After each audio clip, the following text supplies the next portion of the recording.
wonderful, a marvelous pianist. There was a moment for the pianist, I think Perez, Juan Maria Perez, was called in Salzburg. Could you please run in and play a Mozart concerto with somebody sick? And she thought they said A major K488. So I think it was a Wednesday she practiced. And she could only get there was no rehearsal. She just went, it was a summer festival. She went there, got on the stage with the orchestra, and they played the opening for K466. There is a movie of her, you can see her because it's live streamed. She's listening to the wrong exposition, and her face is stunned with terror and fear because it's a different concerto. And so she has about 120 measures to remember K466, another concerto completely. I'm sitting back there with Book 2, F sharp major, Bach, and it's Book 1. It's the wrong. So I actually had a moment where I was going to share with you that Ebenezer Prout, a real man, that's not someone Dickens made up. Ebenezer Prout was an English theorist, and he had a lot of fun. In 1880, he wrote words for all the fugues of Bach. And I mean really good words like this one.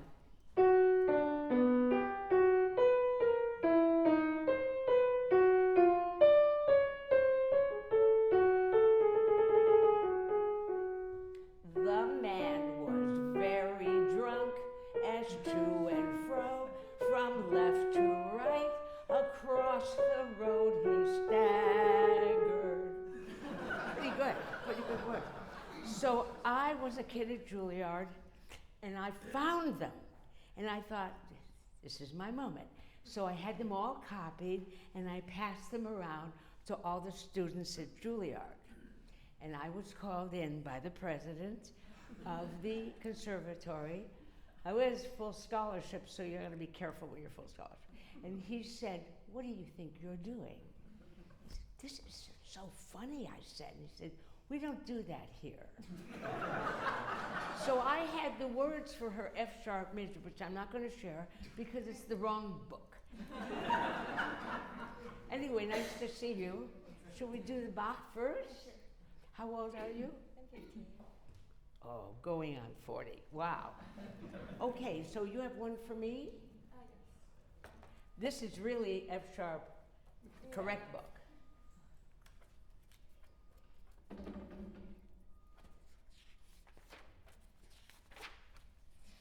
Beautiful prelude, lovely. I think you played very well. And you feel the syncopations, is marvelous. So there are two characters in the fugue. The fugue seems rather legato and connected, and then there's what would you say is the counter subject, or the accompaniment that's always present? Well, except for like all the like legatos, I think the accompaniment is. What's this? Like I think a moment of surprise, maybe like a change in color. But it does appear a lot, doesn't it, as a kind of a cousin that always comes to dinner? All right, so those characters, something very connected. It's very connected. And then there's something accompanying this. So why don't you start playing and let me work with you from the idea that there are two things going on in terms of character.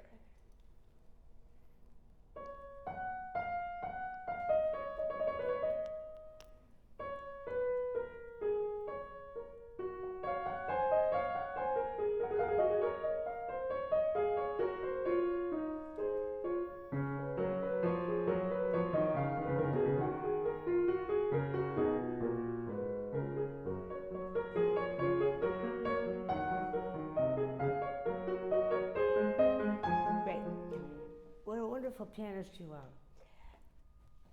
I noticed one little thing.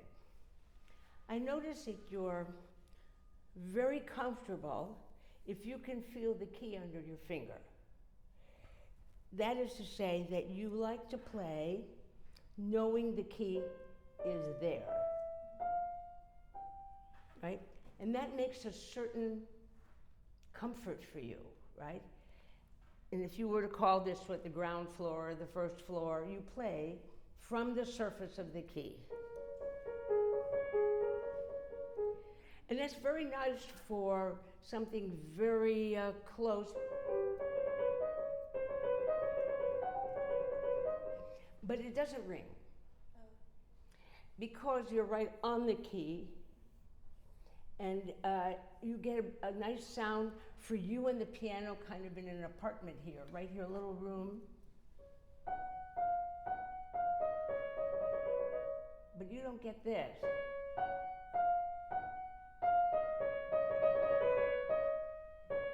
So Carnegie Hall has 44 rows, you're not going to go past fourth row, right? You need to not always be on that floor. So what do you do when you want a little more ring? You need a little more space between your finger and the key. Now, that doesn't mean you start at the key and you pick up your finger and thwack it down. That means you maybe start a half an inch or, no, a tenth of an inch higher.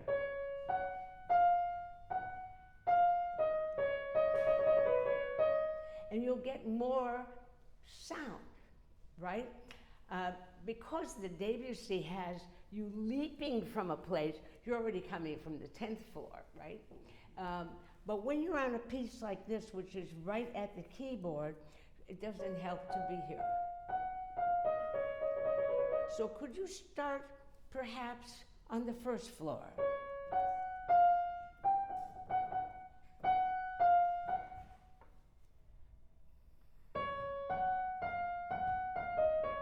That's pretty good, but you're kidding yourself because you're really on the key and just picking up your cute little finger, which weighs nothing, but your hand is, I want the hand and the finger.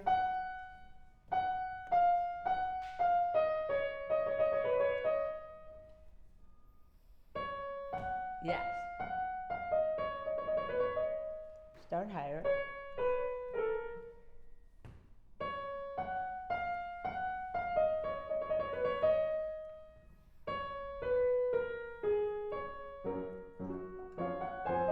Yeah, that's going to have a little more ring, and I would advise you to find that comfort place so that you're not so unhappy on the, let's say, first floor.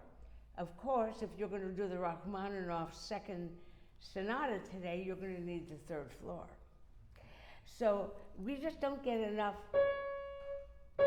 ring if we're at the key but picking up a digit. You hear it? It doesn't carry. It hasn't got enough sound. Okay, I beg your pardon for a technical matter like that. Why don't you go on? Nice.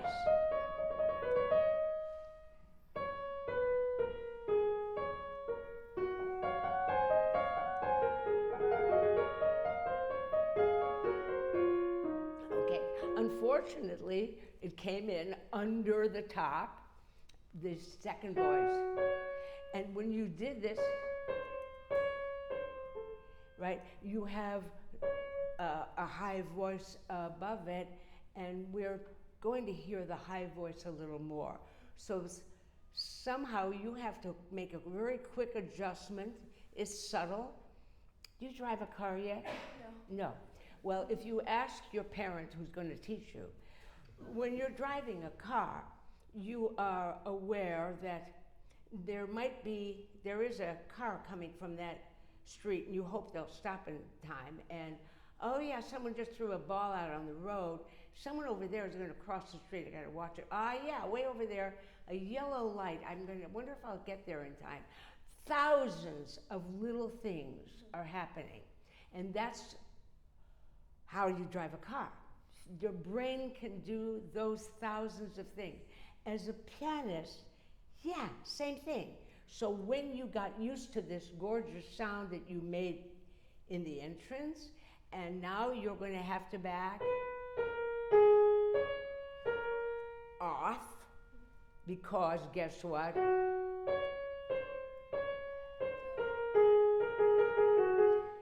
So what's going to happen if you're playing with the same kind of first floor stuff? That's not going to work. You're going to have to navigate that soprano line down a bit, so when the entrance comes in your left hand, I can hear it.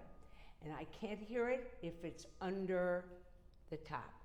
So you have to always take care of the bass in Bach. So I'm sorry to sit here for 2 bars, but would you want to try? Your first floor was gorgeous, thank you. Could you try it in your,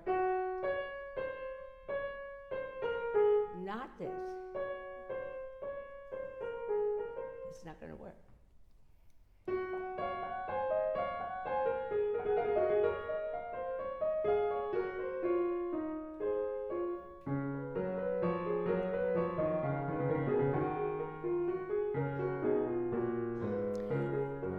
And particularly now that I've got 2 voices on top of me, and I have to, I'm really going to have to stop being on the ground floor. Right. Could you play it alone?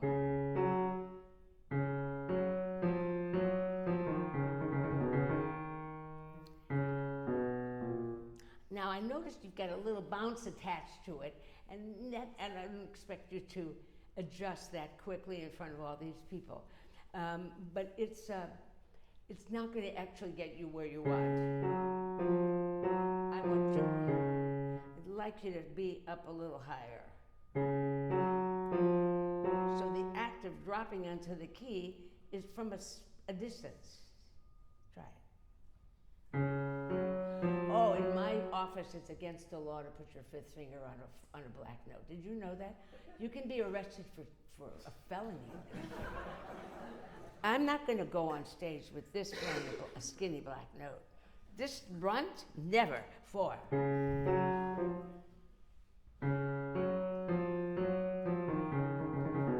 Bravo, honey. Yeah, that's the sound that's going to carry. Okay, now I'm going to leave you alone. So try all this and keep going, and I promise to leave you alone. Would you like me to go from the beginning? Yeah.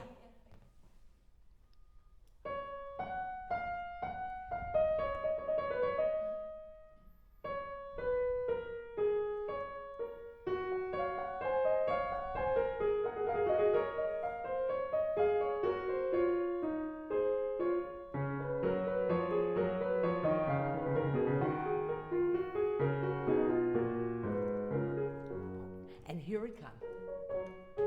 Your cousin has come to dinner, right? Is there some reason that you don't ever pedal? Like at the end of a line? At the end of a line, I guess you got to hear. I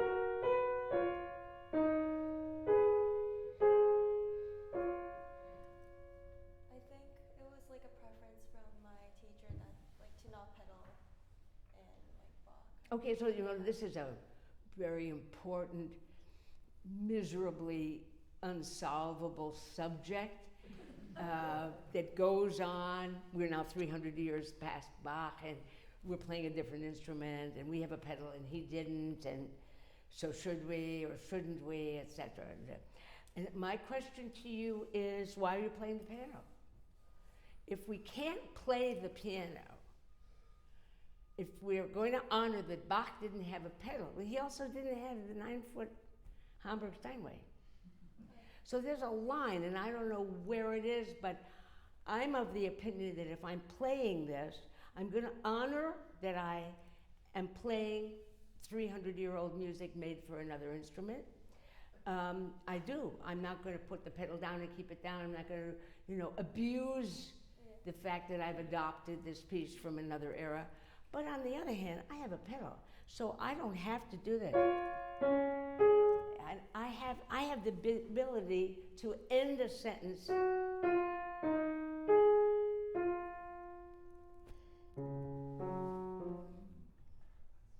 I don't want to meet your teacher in an alley. I don't suggest that we have a fight, but this can't be solved. It's just one of those philosophical discussions that never gets resolved. It's called insoluble. But just want to give you my opinion. We have a pedal, use it. But now you can go back to your teacher and it's your problem, right? Okay. All right. So could we start here?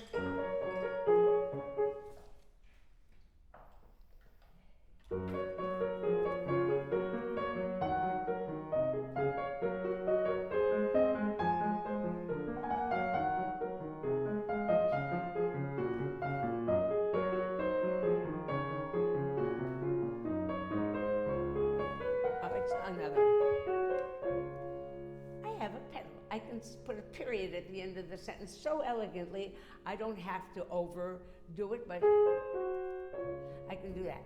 Now, if we're going to talk about, we don't want to offend Bach by having a pedal, so we're going to honor Bach, then let's really honor Bach.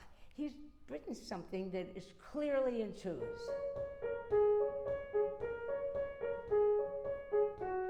Charming, a charming little bit of musical material that's quite delicious. So it doesn't work for me if you do this. You kind of played semi-legato in some places. I'd be strict about that and keep it. Delicious. It's delicious. And it really complements this legato. Isn't it? It's just a great companion. I would keep it. So could we start at bar 7?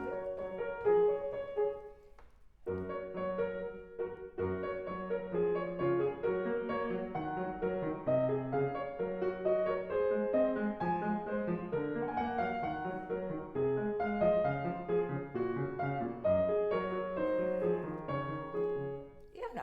Okay, so there will be something very close to the key and something on the other floor. So you feel the difference in the height? I wouldn't want to do that. That's too tiring. I can't get back in time, right? So this is very discreet. And then I think the second floor or first floor, right? If that happens, that you're going to have something from the first floor and something from the ground floor all the time. So I'd like you to go through it slowly just for a little bit of fun so your brain can think in front of all these people. This is closed.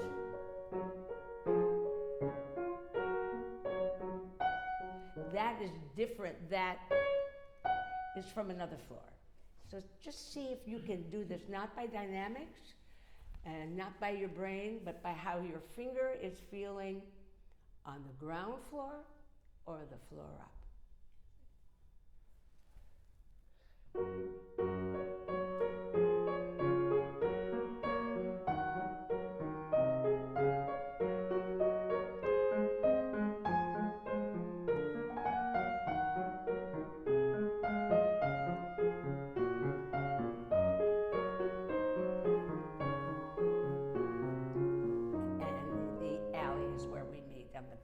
Yeah, okay, nice. Okay, I would leave it at that. That's really all I want to suggest. I do think the texture of ground floor and first floor for this will be divine for you. If you don't try to make them half of what they are, but let one be on this floor.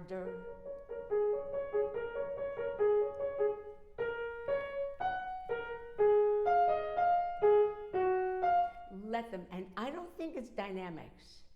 I think it's where you are on the piano. Great, honey. Okay, fugue. Prelude.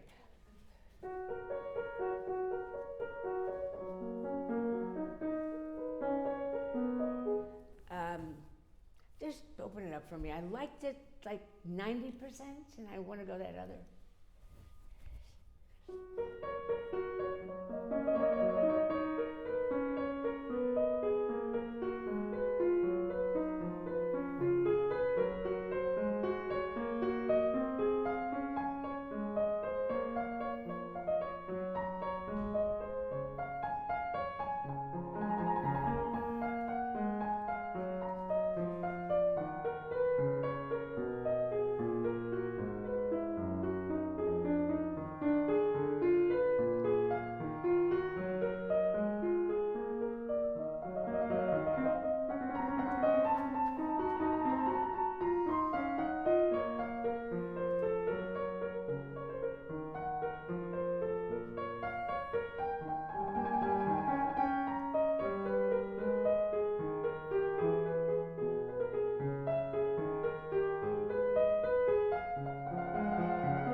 It's just lovely.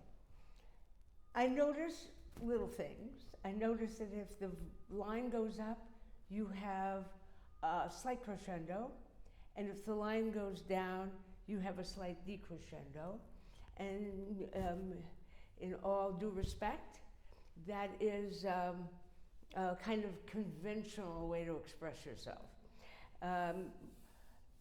I don't think it's going to get you anywhere in the long run, because music actually is more complicated than that. Otherwise, every line that goes up with crescendo, and every line that goes down we would decrescendo. And it's like a formula of canned fish, and it'll all work out. It doesn't work out. It doesn't work out.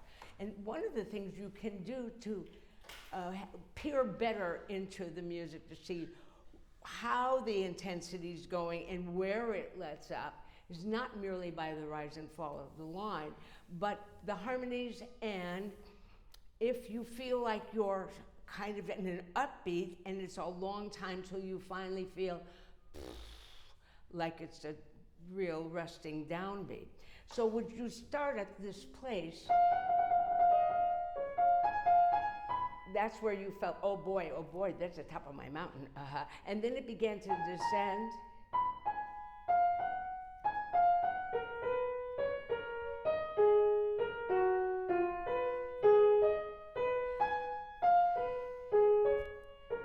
And this is what you did. Is that what you did? Yeah. Okay. But really, where did you feel you could finally rest? And it was the F sharp, but it was after a bunch of stuff that could feel like upbeats, like chew means two upbeats and a downbeat. Chew. So the real downbeat was the chew. So if you look at this music, I beg your pardon, I'm at bar 21.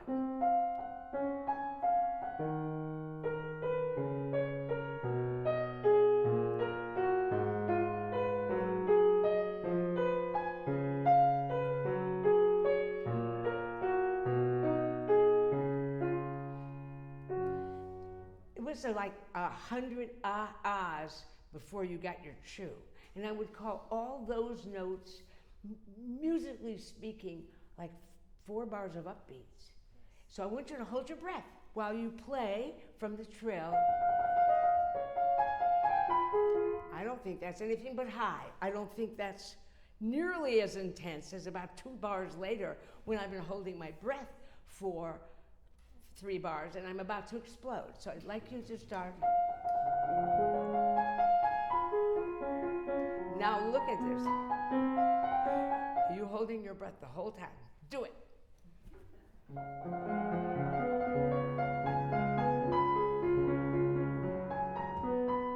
Keep holding. Hold it. Keep holding. Hold it.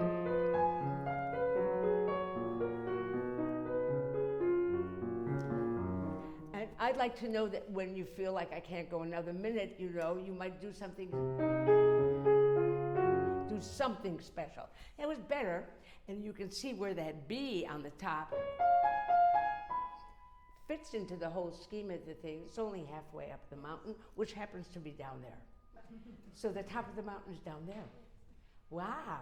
Does that relieve you of your need to crescendo on every line that goes up and decrescendo, okay?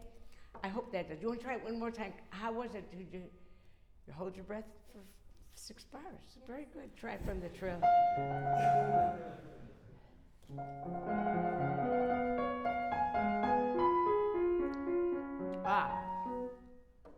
Now, I'm going to... So your shoulder said, ooh, and you felt tension in your shoulder. So if you would back up and not allow your shoulder to play any part of this, you're just holding your breath.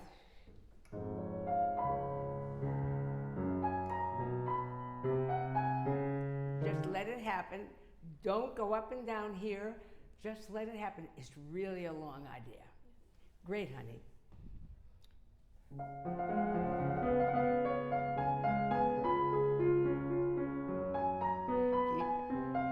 Keep going. Keep going.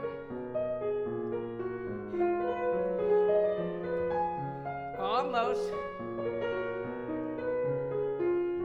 Yes, yeah. That's mounting in intensity and letting it down when it's really done. And it relieves you of these cheap little thrills, if you will, of crescendos and decrescendos on the way, and makes your music pretty. You don't want your music to be pretty. It's usually a little more content than just pretty. You know what I mean? That's great. Thank you. Should we jump to? Yes. Do you want to tell me everything you know about Little Joyeuse? Well, it was inspired by Debussy wrote it during the Impressionistic time. Inspired by what? The Impressionism at that time, and then it was also inspired by a painting, and then I think the painting included a boat, and then there was also a lake. So when I'm playing this, I like to imagine a boat maybe on a river, and then there's swells here and there, and everything about the Impressionism isn't clear. It's very you can't precisely see everything. It's all blurry almost. Okay, that's a good start. Okay, it's a very precise painting by a fellow named Watteau. It is hanging in the Louvre. Have you ever been to the Louvre, the museum in Paris? You've been? Or did you just go to see, what's her name? Mona Lisa? And then you held your cell phone up so it would take a picture of it because you couldn't see it? Right. Anyway, there is a painting there, something around 1890 by a painter named Watteau about an island, not a lake. It's an island in water, and this island is mythological. It's not true, but it is apparently the birthplace of Venus, the goddess of sensual love, and I guess the other name is Aphrodite. So this is where love happens, and the picture of Watteau's picture is of people on an island. They're on the island, and there are couples, and they all look very happy. Everybody's making each other happy. And so it's Cupid. It's Cupid land, okay? And your job is to get there. And so apparently, Little Joyeuse is you decide to travel to this phenomenal island where Venus was born. And the notes that have been created are almost programmatic in that you can feel movement, like you're going somewhere, and then you feel a beautiful theme appears twice. I'm going to ask you about that. And there are all these moments along the road where there's playfulness, the triplets, feels as if it's a happiness that comes from the island or anticipating the island. The pianist can do what he wants to handle this image. You're right, we're not actually going to paint exact notes of what a tree would sound like, but the feeling we get when we look at a tree. And you're right that there is a certain level of ambiguities and colors, etc. But the prevailing feeling is that we're excited going someplace that's all about happy, joyful, jubilant love, right? And we experience that melody the first time, and then we experience that melody the second time. And right before the second time, bum, ba-da-dum, bum, bum, get the trumpets, and there's all this buildup. So like any wonderful piece that goes from here to there, there's a there, right? And your job is to somehow tell me that story so that when we get there, it's bigger there than it was anywhere else. That's hard, because it's 20 pages long, and there are a lot of beautiful bushes along the way and a lot of ideas. And your idea is to somehow pace it so you can get there. Yes. Let's start. I have the score in the... Okay, you have yours, but I have my mauled score. And guess what? I have the right piece.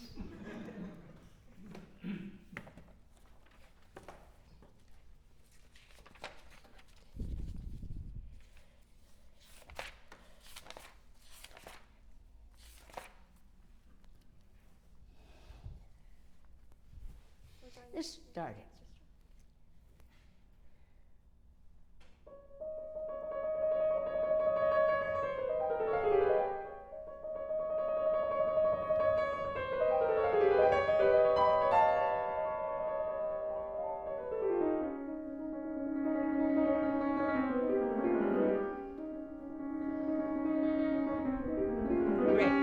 So where do you put the C? I put it In your left hand?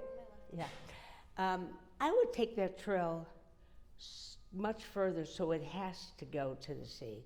So don't stop yourself, and then once you get that, you're back to tempo. So start faster, start slower, and go to the absolute limit of that trill until you have to play the C, and then all the other notes are faster.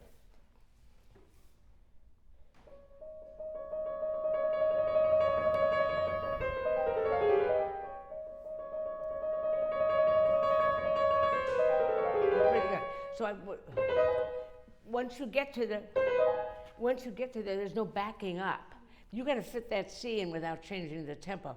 Great trill, great trill. Start slow, and wherever you go, those are the notes you're going to play.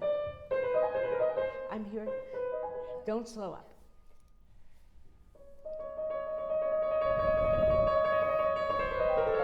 Yeah.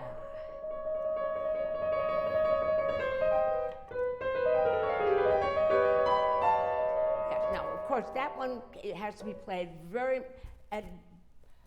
that has to be played from high. I would exaggerate it a little bit. You're very nice, and then there's nothing to work off of that. By the way, I guess it's in A major, but why do I hear? You hear a lot of D sharps in this piece?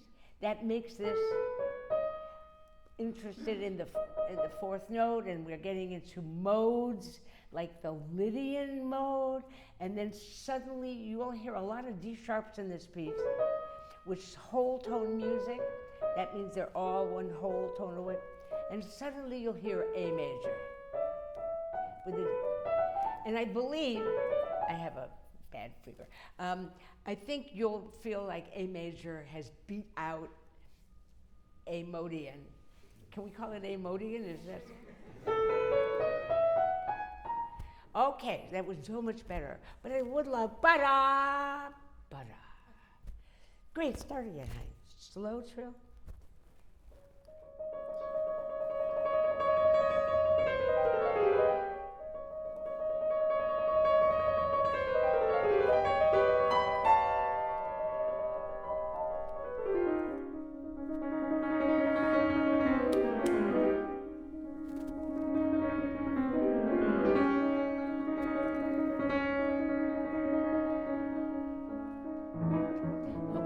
So I have this, got a D sharp, and then all of a sudden I have A. It's a great sound. It may say P, but you got to read past these P's and F's and F's and P's and B's. You know, that A is so important. And the next thing you know, you're in A major. You're in A major. Without the D sharp, it just feels like A major. So yeah. Don't be afraid.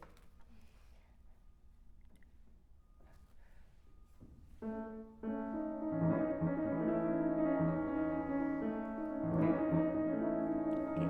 So if I were to say to you, let's go out for pizza, and you say, would you say that again? Say it louder. So I say, let's go out for pizza. And you say, I just don't understand you. And the reason you don't understand me is because I'm not moving my mouth, right? I'm just saying, let's go for pizza. So this, I don't care what tempo you play this or how loud you play this. It sounds like your mouth's closed. So you're gonna have to move your fingers a little bit more so I hear those notes. Could you do the left hand and really say, Dr. Mann, let's go out for pizza? Move your mouth.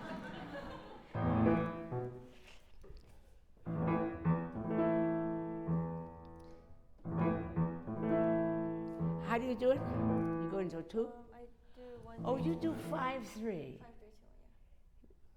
So if you break it apart into molecules, the first molecule is an octave. And your hand falls 5, 2, 1, right?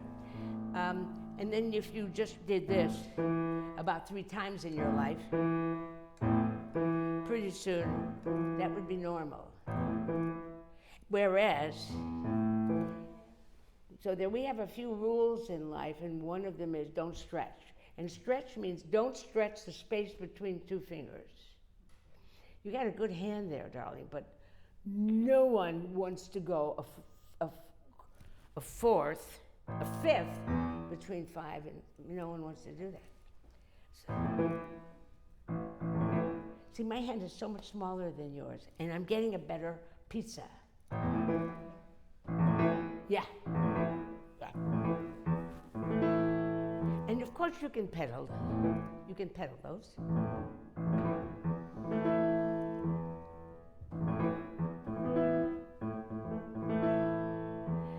Or you could pedal.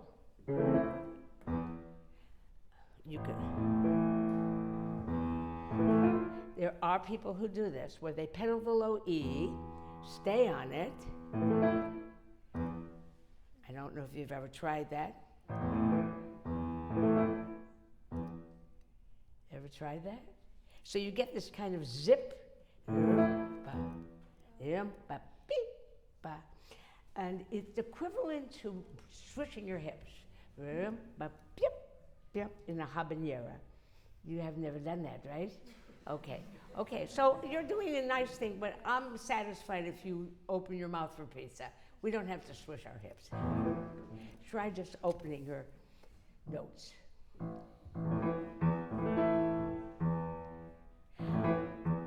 How about pedal that low instead of making it short?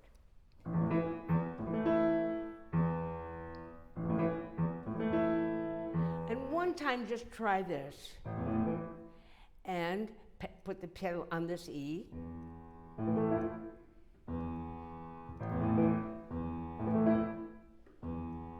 I know it's not written that way, but I'm pedaling both E's.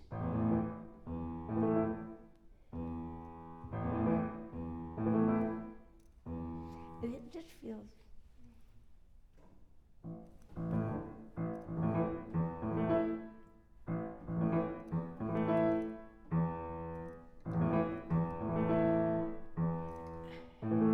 No, this is up. Yeah, and this just feels like it'll go there.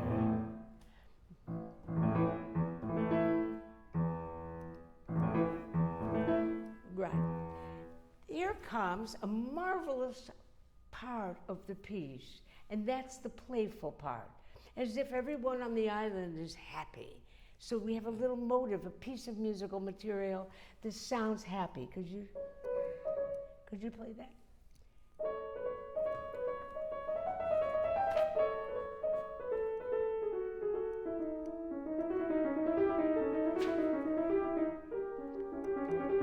One more time? With the left. Just the playful part.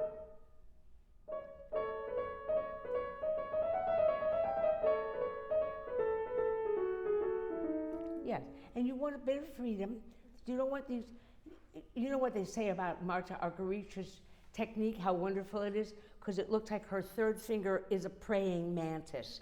That little grasshopper or insect that has a very long reach. So that don't curl your fingers, play on the pads. Look how fast you can play on the pad.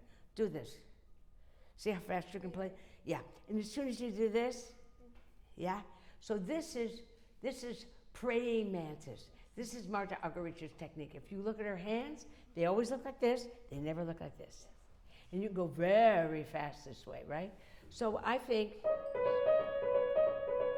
that praying mantis animal, yeah. And that's so different than when you were 7 years old. with the curled fingers playing on the tips.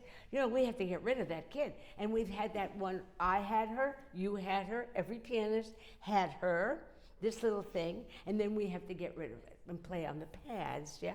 That was a great sound, and you're freer, aren't you? Yeah. Okay, and all that is going on while you ask for pizza.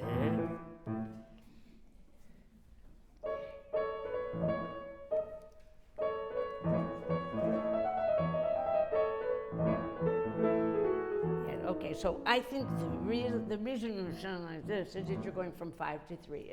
Am I running late? Okay, I think that part you have to do on your own. So let's go on. Be aware that I'm going to be awfully interested in the long notes in your left hand a lot, because you have all this playful stuff. All of that's going on, and that's the background of excitement. We're going on the strip, but I must hear those bass notes. So can you start at, and I want you to take me to the first time we find the beautiful melody. Now we may not get there because we just had a signal. I wonder if I could change our plan, and if you could go just a bit before the first time we hear the theme, the second theme. Can we start with these trails? Way back. Yeah.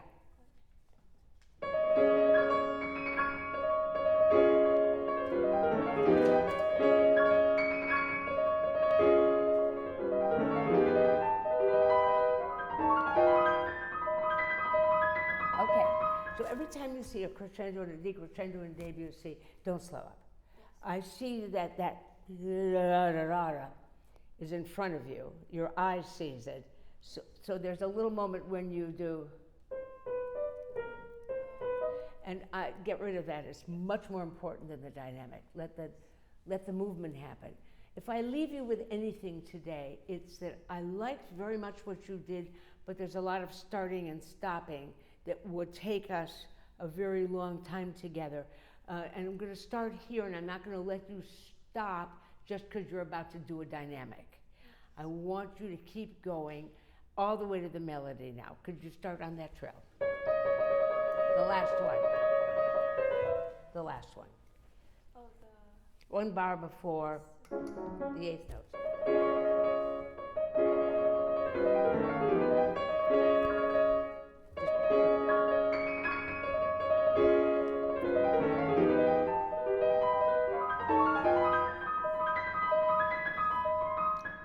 I would like you not to stop except when you stop. Don't slow up. Don't give me the one, and then land on the next bar. So all the things that we do to make ourselves comfortable, like launching a little crescendo because it feels expressive, or retard because it feels expressive, don't do them, because moving is what we're going to do today. Can you start in the same place and don't slow up? You get to that end of the bar, and then you're going to be in the air, and then you'll land. No retard.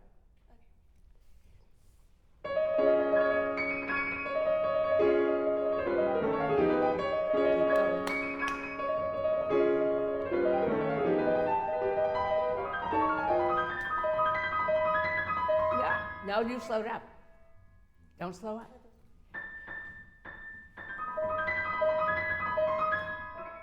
Oh, you could spend more time in the air. It's a little bit like the elevator left you in a little vacuum for a second. Be in there. That's okay. Boom. Play the last two bars. You slowed up. Don't make yourself comfortable, honey. Just fall off a cliff.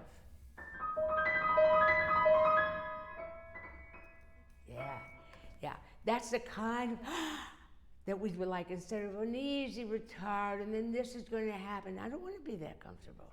I think it's much more exciting than that. One more time. It's great. Oh, I saw your shoulder go up and everything. Just do it. Just float away. How about a bigger space? You afraid? You afraid of a space? How about a bigger space, Oh, a but- bigger oh, hole? Ba-dum, ba-dum, ba-dum, ba-dum, ba.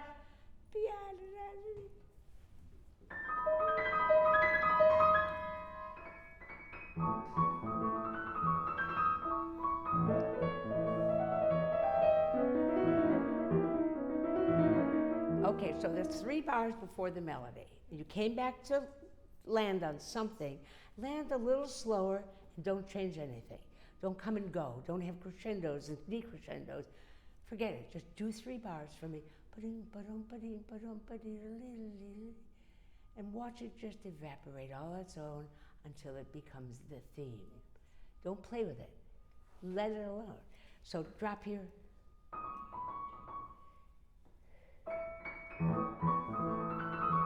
A little slower, a little slower.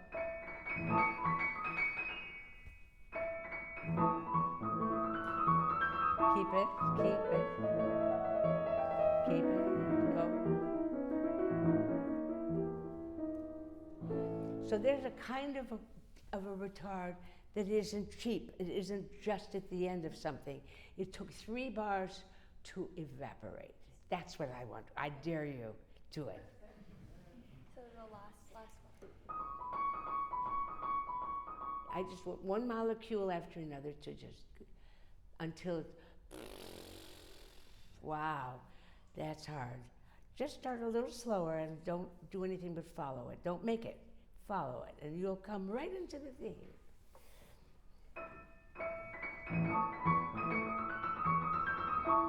Stay calm.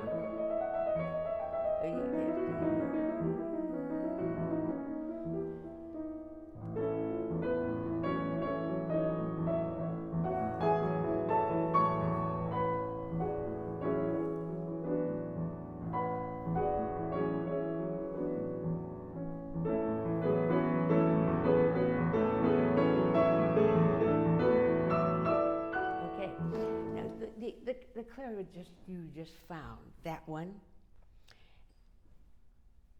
she's able to go to those places. Yeah, it's really beautiful. It's absolutely wonderful.